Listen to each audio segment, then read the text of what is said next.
थरथराहट, फरफराहट, सनसनाहट, फिलहाल इन दोनों टीम्स के सीजन में थोड़ी सी रुकावट और दोनों के फैंस के लिए काफ़ी घबराहट। हम बात कर रहे हैं दिल्ली कैपिटल्स और कोलकाता नाइट राइडर्स की, जो आएंगे आमने सामने दिल्ली के अरुण जेटली स्टेडियम में। स्वागत है आपका ESPN cricket info time out Hindi में।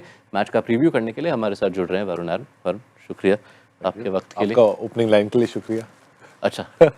अच्छा लगा आपको देख, काफ़ी गुनगुना रहे हैं, वो भी वर्ड आता है उसमें। पर इन दोनों टीम्स के चेहरों से मुस्कान फिलहाल हटते हुए, दिल्ली की अगर हम बात करें, कोटला का मैदान उन्हें ज़्यादा रास नहीं आ रहा है। अब तक 3 मुकाबले, 2 हारे और जो एक जीते वो राजस्थान रॉयल्स की देन थी जब सुपर ओवर में मामला गया था। क्या सीख मिलनी चाहिए दिल्ली को अपने होम ग्राउंड के बारे में? देखिए, क्या अडेप्ट करना चाहिए वो इम्पोर्टेंट है, क्योंकि अभी तक विकेट्स नहीं आ रहा, स्पेशली स्टार्ट पे, मिडिल पे और एंड पे भी। अगर इकोनॉमी देखेंगे, उनका बॉलर्स उतना अच्छा प्रदर्शन नहीं कर रहे। एक मैच छोड़कर जो वो राजस्थान रॉयल्स के अगेंस्ट स्टार्क का जीनियस, वो मैच जिताया उन लोग को। पर वहाँ भी अगर देखें तो इवेंचुअली 1-2 ओवर में बात वापस बनी, क्योंकि उसके पहले बॉलिंग उतनी अच्छी नहीं जा रही। करेक्ट। अगर फास्ट बॉलिंग को एक अलग ब्रैकेट में डाल दे और हम लोग स्पिन के बारे में बात करें, अक्षर पटेल का जो मिडिल ओवर परफॉर्मेंस है वो थोड़ा कम सा रहा है। विकेट्स ज़्यादा नहीं मिल रहा है। देखिए, अक्षर पटेल एक अच्छे बॉलर है, हमेशा स्कोरिंग रेट पे तो वो दबाव डाले हैं, पर विकेट्स भी बहुत इंपॉर्टेंट है। खाली कुलदीप के ऊपर आप नहीं छोड़ सकते, क्योंकि ज़्यादा टीम जो कोटला आ रही है वो लोग कुलदीप को ऑलमोस्ट सी ऑफ सा कर रहा है और ज़्यादा रिस्क नहीं ले रहे कुलदीप के अगेंस्ट, और बाकी बॉलर्स को अटैक कर रहे। तो अगर अक्षर भी विकेट्स लेना चालू कर ले बीच ओवर्स में, तो मुझे लगता है कि एक इंपॉर्टेंट कॉम्बिनेशन हो जाएगा। और विपराज को बहुत कम बॉलिंग दिया है डीसी ने, क्योंकि अगर देखेंगे लास्ट 3 मैच से पहले जितने भी बड़े बड़े विकेट थे, जब भी उन लोग को एक ब्रेक थ्रू का जरूरत था तो विपराज ही आके ब्रेक थ्रू देता था। स्पेशली वो आरसीबी के गेम में जहां आके विराट कोहली को आउट किए, अच्छे ओपनिंग पार्टनरशिप था।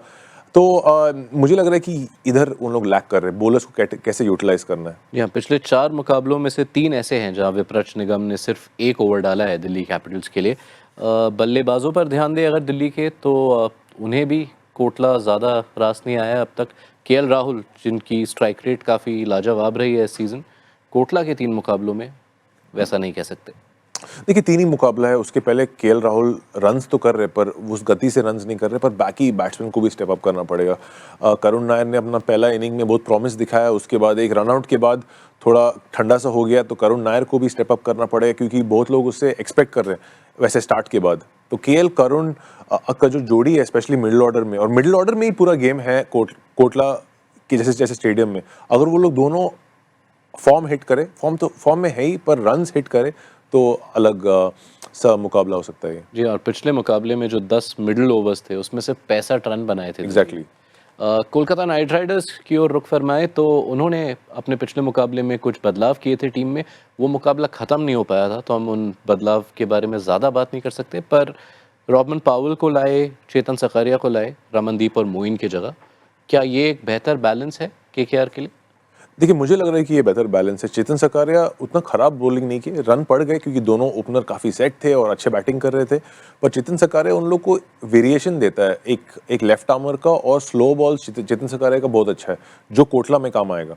कोटला एक ऐसा विकेट है जो थोड़ा स्लो है, और जो बॉलर के पास स्लो बॉल्स का ज़्यादा विकल्प रहता है वो सक्सीड करता है वहाँ पर। Slow balls and obviously yorkers towards the back and.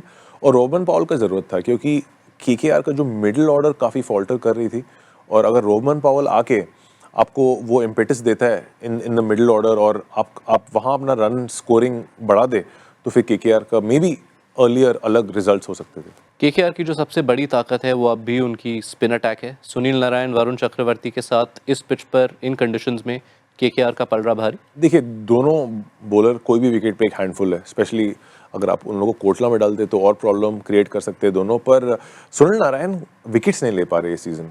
अगर आप देखेंगे, विकेट्स ऑलमोस्ट ड्राई सा हो गया उसके लिए, स्पेशली एक ऐसे बॉलर जो विकेट लेता है, रन रोकता है। तो इस बार विकेट्स नहीं ले पा रहे। मुझे लगता है कि थोड़ा शॉट डाल रहे, अगर कोटला में लेंथ सही डाले, स्टंप अटैक करे जैसे जनरली करते हैं वो, तो मुझे लगता है और बेहतर हो पाएगा केकेआर के लिए।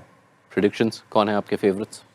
कि मुझे लग रहा है डीसी के लिए इंपॉर्टेंट गेम है और डीसी जीतेगी। जी हाँ, ज़्यादा पॉइंट्स छोड़ने केकेआर के लिए भी बहुत इंपॉर्टेंट गेम है। बिल्कुल, शुक्रिया वरुण आपके वक्त के लिए। कोलकाता नाइट राइडर्स अगर ये मैच हारते हैं तो उनके प्लेऑफ के चांसेस लगभग खत्म हो जाएंगे। दिल्ली के लिए 2 बहुत कीमती पॉइंट, क्योंकि वो अभी 12 पॉइंट्स पर हैं।